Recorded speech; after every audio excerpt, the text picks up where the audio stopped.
እንደ አዲስ ባሸበረቀችው ካሳንቺስ ማራኪ እይታን እየተጎናጸፉ የሚኖሩበት የቤት ገጸ በረከት እነሆ ከትልቅ ሰው ሪል ስቴት በኢንተርናሽናል ሆቴሎችና ተቋማት በተከበበችው ካሳንቺስ በሁሉም አቅጣጫ እይታ ያላቸው ሳሎን ሆነው ባለግርማ ሞገሱ የካ ተራራን እየተመለከቱ የሚኖሩበት ድንቅ እይታ የተናጠል ካርታ የተዘጋጀላቸው አፓርትመንቶችን ልናስረክቦ ተዘጋጅተናል። 50/50 ባንክ ብድርም አመቻችተናል። ውስን ቤቶች ላይ ዳጎስ ያለ ቅናሽ አድርገናል። ይፍጠኑ። ባለ 3 መኝታ ተጨማሪ ከረዳት መኝታ ቤት ጋር እንዲሁም እያንዳንዱ መኝታ ቤት ፕራይቬት ሻወርና መታጠቢያ ያላቸው ኦፕን ኪችንና ትራዲሽናል ኪችን የተሟላላቸው። በተጨማሪም ለጋራ መገልገያ የሚቀነሰው 7% በመሆኑ ልዩ ያደርጋቸዋል። ለተጨማሪ መረጃና ለጉብኝት በ0979 79 1579 ወይም በ0912 63 31 07 ላይ ሃሎ ይበሉን። ትልቅ ሰው ሪል ስቴት፣ እንደ ስማችን ትልቅ ነው ስራችን።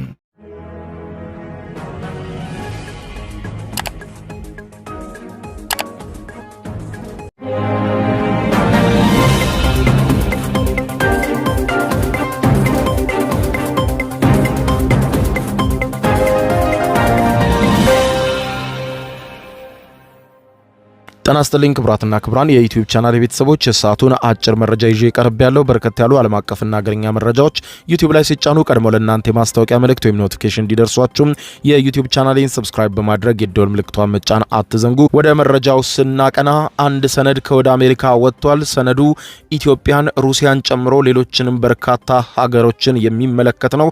ይኸውም አሜሪካ ከዚህ ቀደም በኢትዮጵያ ላይ የነበራትን አቋም ሙሉ በሙሉ መቀየሯን አመላካች የሆነ ሰነድ ወጥቷል። ሰነዱ ለመሆኑ ስለ ኢትዮጵያ ምን አለ? ስለ ኢትዮጵያ፣ ስለ ኤርትራ፣ ስለ ሶማሊያስ ምን ይጠቅሳል? ስለ አፍሪካ ቀንድ በአጠቃላይና ስለ አፍሪካ በዝርዝር የማስደምጣችሁ ይሆናል። በትራምፕ የተፈረመው ይህ አዲሱ የአሜሪካ የደህንነት ስትራቴጂ። በሌላ በኩል ይሄው የአሜሪካ አዲሱ ሰነድ ሩሲያን በተመለከተ የሚጠቅሰውም ነገር በአውሮፓ ከፍተኛ ትችት ገጥሞታል። ሩሲያ ደግሞ በመልካምና በጭብጨባ በለው ስትል አድንቃ ገልጸዋለች። ለመሆኑ ውዝግብ የፈጠረው ይህ ሰነድ ምንን ያትታል? በዝርዝር የምታደምጡት መረጃ ነው። እስከ ፍጻሜው አብረን እንከታተለው። በቅድሚያም አሜሪካም በኢትዮጵያ ላይ የያዘችውን አቋም መቀየሯ ተሰማ። አሜሪካም በአዲሱ የደህንነት ስትራቴጂዋ ከኢትዮጵያ ጋር የሻከረውን ግንኙነቷን ለማጠናከር ማቀዷ ነው የተዘገበው። የአሜሪካ መንግስት ባዘጋጀውና በፕሬዝዳንት ዶናልድ ጄ ትራምፕ በተፈረመው አዲሱ የአሜሪካን ብሔራዊ የደህንነት ስትራቴጂ እቅድ ላይ አሜሪካ ከአፍሪካ ጋር ያላትን ግንኙነት መንገዱን ለመቀየር የታቀደ ሲሆን ሀገሪቱ ከአፍሪካ አህጉር በተለይም ኢትዮጵያን ጨምሮ መረጡ የአፍሪካ አጋር ሀገሮች ጋር ግንኙነቷን ማጠናከር በአፍሪካ ቀንድ ያሉ ግጭቶችን መከላከል ላይ ትኩረት እንደምታደርግ መገለጹን ያነሳው ሰነዱ በተለይም አሜሪካም በአፍሪካ ያላትን ጥቅም የማስጠበቅ አዳዲስ የዲፕሎማሲ እንዲሁም የኢኮኖሚና የደህንነት ትብብሮችን እንድትጠቀም ሐሳብ ከማቅረቡን ባሻገር በአሜሪካና አፍሪካ መካከል ለ10 ዓመታት የነበረውን ከዚህ ቀደም እርዳታ ተኮር የነበረውን ግንኙነት ወደ ንግድና ኢንቨስትመንት ግንኙነት ማሸጋገር እንደሚያስፈልግም አመልክቷል። በዚህ አዲሱ የአሜሪካ የብሔራዊ ደህንነት ስትራቴጂ ሰነድ ላይ ለረጅም ያህል ጊዜ አሜሪካን በአፍሪካ የምታራምደውን ፖሊሲ የድጋፍና አለፍ ሲልም የሊበራል ርዕዮተ ዓለምን የማስፋፋት እንደነበር ጠቅሶ አሁን ግን አሜሪካን በአፍሪካ ግጭቶችን ለማስወገድ እንዲሁም የጋራ ተጠቃሚነትን ማረጋገጥ የሚያስችል የንግድ ግንኙነት ለማጠናከር ከውጭ እርዳታ ወደ ኢንቨስትመንትና እድገት ለመሸጋገር የሚያስችል ግንኙነት ከተመረጡ የአፍሪካ ሀገራት ጋር በተለይም ከኢትዮጵያ ጋር ማድረግ እንደሚገባም ይጠቅሳል። ከዚሁም ባለፈ አዲሱ ስልት በአፍሪካ ዴሞክራቲክ ሪፐብሊክ ኮንጎና በሩዋንዳ መካከል እንዲሁም በሱዳን ያሉ ግጭቶችን ለመፍታት የሚያስችሉ መንገዶችን ያስቀመጠው ሰነዱ በተጨማሪም በቀጣይ የግጭት ስጋት ሊሆኑ የሚችሉ ውጥረቶችን ከወዲሁ የመለየት ግጭቶችን የመከላከልም እንደሚያስፈልግ በመጠቆም በዚህ ረገድም በአፍሪካ ቀንድ በኢትዮጵያና ኤርትራ እንዲሁም በሶማሊያ መካከል እየታየ ያለውን ውጥረት እንደ ማሳያ የጠቀሰው ሰነዱ ከቅርብ ወራት ወዲህ የባህር በር የሌላት ኢትዮጵያ የቀይ ባህር ወደብ ለማግኘት ያነሳቸውን ጥያቄ ተከትሎ በቀጠናው ያለውን ውጥረትም መባባሱንና እስከ ግብጽ ድረስም የተለያዩ ጎረቤት ሀገራትም የኢትዮጵያን አቋም እስከ መቃወም መድረሳቸውና የተለያዩ መግለጫዎች ሲወጡ እንደነበር አይዘነጋም። አሜሪካ በአፍሪካ ያላትን ጥቅም እንዲሁም ብሔራዊ ደህንነቷን ለማስጠበቅ የያዘችውን ስትራቴጂ ቅድሚያ በሚሰጣቸው ጉዳዮች ላይ አቅጣጫ ያስቀመጠ ሲሆን ከጂኦፖለቲካዊ ፉክክር ጎን ለጎን ለአሜሪካ የኢንቨስትመንት አማራጭ ተጠቃሽ ከሆኑ ዘርፎች መካከል የኃይልና ወሳኝ የማዕድን ላይ ትኩረት በማድረግ በአፍሪካ ተአማኒ በሆኑና የአሜሪካ ኩባንያዎች እንዲንቀሳቀሱባቸው ገበያቸውን ክፍት ካደረጉ የአፍሪካ ሀገራት ጋር በመተባበር የአሜሪካ ኩባንያዎችን እንደ ኒውክሌር ኃይል፣ የተፈጥሮ ጋዝና የነዳጅ ዘርፎች ላይ እንዲሰማሩ የሚጠይቅ መሆኑን የጠቆመው ሪፖርቱ በተጨማሪም ታጣቂ ቡድኖችም የደቀኑትን ስጋት አሳሳቢነት በማንሳት ነገር ግን አሜሪካ ከዚህ ጋር በተያያዘ ለረዥም ጊዜ በአፍሪካ የመቆየት ወይም የትብብር ቃል ኪዳኖችን ማስወገድ እንደሚኖርባት ሲመከር አሜሪካ ለወንጪዎቹ 10 ዓመታትም የዓለማችን ጠንካራ ልዕለ ኃያልና ስኬታማ ሀገር ሆና እንድትቀጥል ለማድረግ ሀገሪቱ ከዓለም ጋር በምትገናኝበት መንገድ ላይ ያተኮረ ወጥ የሆነ እቅድ ያስፈልጋታል ማለቱንም ከሰነዱ ላይ ተመላክቷል። አሜሪካም በአፍሪካ ቀንድ በተለይም ከኢትዮጵያ ጋር ያላትን ግንኙነት በማጠናከር በአፍሪካ ቀንድ ግጭቶችን ለመፍታት ብሔራዊ ተጠቃሚነቷንም ለማስጠበቅ ሲባል ኢትዮጵያን በልዩነት መመልከት እንደሚገባት የጠቀሰው ይኸው በትራምፕ የተፈረመው ሰነድ የአሜሪካው ውጭ ጉዳይ ሚኒስትር ማርኮ ሩቢዮ ከቀናት በፊት ከጠቅላይ ሚኒስትር ዶክተር አብይ አህመድ ጋር በስልክ መወያየታቸውን የጠቆመው የሪፖርተር ዘገባ በውይይታቸውም በቀጠናው መረጋጋትን ለማስፈን እንዲሁም በአፍሪካ ቀንድ ዘላቂ ሰላምን ለማስፈን የሚደረገውን ጥረት የጋራ ቁርጠኝነታቸውን ማረጋገጣቸውን ጭምር ጠቅሶ በተመሳሳይ ቀደም ሲል የአሜሪካ አፍሪካ የጦር ኃይሎች አዛዥ የሆኑት ጀነራል ዳቪስ አንደርሰንም በኢትዮጵያ ተገኝተው ከጠቅላይ ሚኒስትር ዶክተር አብይ አህመድ እንዲሁም ከኢትዮጵያ ጦር ኃይሎች ጠቅላይ ኤታማዦር ሹም ፊልድ ማርሻል ብርሃኑ ጁላ ጋር ተገናኝተው በአፍሪካ ቀንድ ቀጠና ደህንነትና የጋራ ትብብርን ማጠናከር በሚቻልባቸው ጉዳዮች ላይ መወያየታቸው አይዘነጋም። ከዚህ ጋርም በተገናኘ በተለይም ኢትዮጵያ የቀይ ባህር ጥያቄዋ ተገቢ መሆኑንና በዚህ ጉዳይ እንደሚወያዩበትም አሜሪካ ከዚህ ቀደም አቋሟን ማሳወቋም አይዘነጋም። አሁን ላይ የወጣው ይህ ሰነድ በተለይም ላለፉት ዓመታት አሜሪካ ከኢትዮጵያ ጋር የገባችበትን መካረር አላስፈላጊ መሆኑን በፕሬዝደንት ዶናልድ ጄ ትራምፕ በኩል መታመኑንና አሁን ላይ ግንኙነቱን ለማሻሻል እየተሰራ እንዳለ ሰነዱ አመላካች ሆኗል። ከዚሁ ጋር በተያያዘ ዜናም አዲሱ የአሜሪካ የደህንነት ስትራቴጂ ሰነድ ከወጣ በኋላ ሩሲያ ይሁንታዋን ገልጻለች። በዚህ ሰነድ ላይ የተመለከተው አሜሪካ ሩሲያን ከመሳሰሉ ሀያላን ሀገራት ጋር ያላትን የሻከረ ግንኙነት ለማሻሻል እንደምትሰራ የሚያመለክት ሰነድ ነው። ይህም ሰነድ በሩሲያ በኩል እጅግ ጠቃሚ ሰነድ ተብሎ መወደሱም ተመልክቷል። ሩሲያ እንዳስታወቀችው የአሜሪካው ፕሬዝደንት ዶናልድ ጄ ትራምፕ ፈርመው ይፋ ያደረጉት አዲሱ የአሜሪካ የደህንነት ስትራቴጂ ሩሲያ በደስታ የምትቀበለውና ለሰላም የተዘጋጀ ነው፣ በብዙ መልኩም ከሩሲያ የወደፊት እቅድ ጋር የሚገናኝ ነው ስትል ሩሲያ አድንቀዋለች።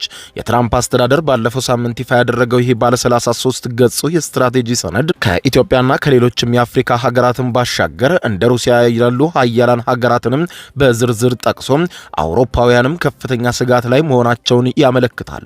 ሰነዱ ሩሲያን ለአሜሪካ ስጋት እንደሆነች ሀገር አድርጎ እንደማያቀርባትም አመልክቷል። ስትራቴጂው ቅድሚያ የሚሰጣቸው ጉዳዮች እንደሆኑ ከዘረዘራቸው ነጥቦች መካከል የውጭ ተጽዕኖን መግታት፣ በስፋት የሚደረግ ስደትን ማስቆም እንዲሁም በአውሮፓ ህብረት ውስጥ አለ የተባለው ሳንሱርን መቃወም የሚሉት ይገኙበታል። በርካታ የአውሮፓ ህብረት ባለስልጣናትና ተንታኞች ሰነዱ ሀሳብን በነጻነት የመግለጽ ጉዳይ ላይ ከፍተኛ ተጽዕኖ የሚያሳርፍ ነው በማለት ተችተውታል። የሩሲያ ቀዩ ቤተ መንግስት ክሬምሊን ቃል አቀባይ ዲሚትሪ ፔስኮቭ በሩሲያ መንግስት የዜና ወኪል በሆነው ታስ ላይ በወጣው ቃለ መጠይቃቸውና መግለጫቸው እየተመለከት ነው ያለነው ይኸው የአሜሪካ ማስተካከያ ሰነድ በብዙ መልኩ ከሩሲያ ራዕይ ጋር የሚጣጣምና የሚደነቅ ነው ሲሉ ሰነዱን አድንቀዋል። ይህንን በጎ እርምጃ እናጤነዋለን። በእርግጥም ትራምፕ እዚህ ላይ እንዳስቀመጡት እርምጃውን የሚወስዱ ከሆነም በዓለም ላይ ሰላም የመስፈን እድሉ ሰፊ ነው በማለት ገልጸዋል። ይህንን በጎ እርምጃ ሩሲያ በበጎ መልኩ ተመልክተዋለች ያሉት ቃል ቃል አቀባዩ ሞስኮ ጠንካራ ድምዳሜ ላይ ከመድረሷ በፊት ሰነዱን መተንተን እንደምትቀጥልም ገልጸዋል። የትራምፕ አስተዳደር አዲስ ስትራቴጂ ሩሲያን በተመለከተ ለስላሳ ቃላትን የሚጠቀም ሲሆን ከዚህም ባሻገር ሩሲያን ለአሜሪካ ስጋት እንዳልሆነች እንደ አንድ ሌላ ሀያል ሀገር ተመልክቷታል። የዩክሬንን ጦርነት ለመቋጨት ጥረት እያደረጉ ያሉት የአውሮፓ ህብረት ባለስልጣናት ሰነዱም በሩሲያ ላይ የተለሳለሰ መሆኑን ዋሽንግተን ሞስኮ ላይ የተዳከመ አቋም ልትይዝ ትችላለች በሚል ከፍተኛ ስጋታቸውን ከወዲሁ እያጫሩ ይገኛሉ። ስትራቴጂው አሜሪካ ጦርነቱን ለመቋጨት የምታደርገውን ጥረት በአውሮፓ ህብረት እንደተደናቀፈ በመጥቀስ ይወቅሳል። አሜሪካም ከሩሲያ ጋር ስትራቴጂ አጋርነትን በድጋሚ መገንባት እንዳለባትና ይህም በምላሹ የአውሮፓን ኢኮኖሚ እንደሚያረጋጋ የሚያትት ነው። ሰነዱም በአህጉሩ ላይ የሚወጡ ፖሊሲዎች ላይ ተጽዕኖ ለማሳደር እየተደረገ ያለውን ፖሊሲ የሚደግፍ ይመስላል። የአሜሪካ ፖሊሲ ከአውሮፓና አውሮፓውያን ሀገራት ጋር እየተከተለች ያለውን አሁናዊ አካሄድ መቃወም ቅድሚያ ሊሰጠው የሚገባ ጉዳይ መሆኑንም ያስረዳል። ምዕራባዊ ማንነት እንዲመለስ ጥሪውን የሚያቀርበው አዲሱ ስትራቴጂ በ20 ዓመት ወይም ባነሰ ጊዜ ውስጥ አውሮፓን መለየት የማይቻልበት ደረጃ ላይ እንደሚደርስ ያስጠነቅቃል። በአውሮፓ ስልጣኔ ላይ የተጋረጠው የመጥፋት አደጋ የኢኮኖሚያዊ ጉዳዮች ካስከተሉት ችግር ይልቅ እውነተኛና ይበልጥ ግልጽ ሆኖ እንደሚታይም ሰነዱ ያብራራል። አንዳንድ የአውሮፓ ሀገራት አስተማማኝ አጋር ሆነው ለመቆየት የሚያስችል ጠንካራ ኢኮኖሚና ወታደራዊ አቅም ያላቸው መሆን አለመሆናቸው ግልጽ አይደለም ሲል የትራምፕ እቅድ ስለ አውሮፓ ይዘረዝራል። ሰነዱ ሩሲያን በመሳሰሉ የአሜሪካ ባላንጣ በሆኑ ሀገሮች በበጎ እየታየና የተመሰገነ ሲሆን በአንጻሩ በአውሮፓውያን በኩል ደግሞ ከፍተኛ ትችትና ነቀፌታ ገጥሞታል። ሩሲያን የሚያበረታታ በተለይም ጦርነት ከፋቾችን የሚያወድስ ነው ያሉት የአውሮፓውያን መግለጫ ይህ ለሩሲያ ሽልማት እንደመስጠት ዩክሬን ደግሞ በወደቀችበት በዚያው አመድ መነስነስ ነው ሲሉ በከፍተኛ ሁኔታ ተቃውሞታል። የሆነ ሆኖ ፕሬዝዳንት ዶናልድ ጄ ትራምፕ በፊርማቸው ያጸደቁት ይህ የአሜሪካ አዲሱ የደህንነት ስትራቴጂ በከፍተኛ ሁኔታ በርካታ ለውጦችን በዓለም ላይ ሊያስከትል ይችላል ተብሎ ከወዲሁ ተነግሮለታል። ክቡራን አድማጮች ለሰዓቱ ብታደምጧቸው መልካም ናቸው ያልኳቸው አጫጭር መረጃዎች የሰማችኋቸው ናቸው። ከሰዓታት በኋላ በሌላ መረጃ ተመልሰን እስከምንገናኝ በያለንበት የዓለም ዳር ቸር እንቆይ።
የዩቲዩብ የስኬት ሚስጥሮችን በዝርዝር የያዘው የአቤል ብርሃኑ የወይኗ ልጅ መጽሐፍ ሁለተኛ እትም በገበያ ላይ። ዩቲዩብ ለመጀመር በአጭር ጊዜ ስኬትን ለመቀዳጀት አስበዋል?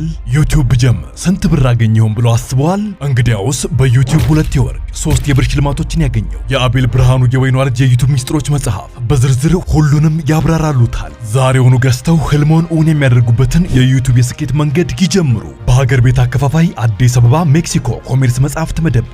በውጭ ሀገራት ለምትገኙ ከአማዞን ላይ ብታዙ በቀናት ውስጥ ደጁ ይደርሳል። የአማዞን ሊንኩን እዚህ ቪዲዮ ኮሜንት ላይ ያገኙታል። የዩቲዩብ ሚስጥሮች፣ ዘመኑ ጋር ተፈላጊ መጽሐፍ።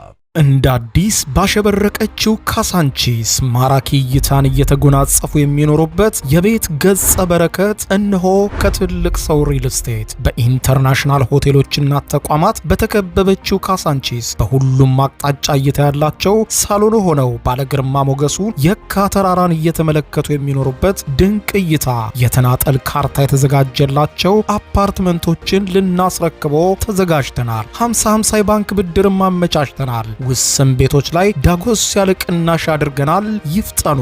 ባለ 3 መኝታ ተጨማሪ ከረዳት መኝታ ቤት ጋር እንዲሁም እያንዳንዱ መኝታ ቤት ፕራይቬት ሻወርና መታጠቢያ ያላቸው፣ ኦፕን ኪችን እና ትራዲሽናል ኪችን የተሟላላቸው። በተጨማሪም ለጋራ መገልገያ የሚቀነሰው 7% በመሆኑ ልዩ ያደርጋቸዋል። ለተጨማሪ መረጃና ለጉብኝት በ0979791579 ወይም በ0912633107 ላይ ሃሎ ይበሉን። ትልቅ ሰው ሪል ስቴት፣ እንደ ስማችን ትልቅ ነው ስራችን።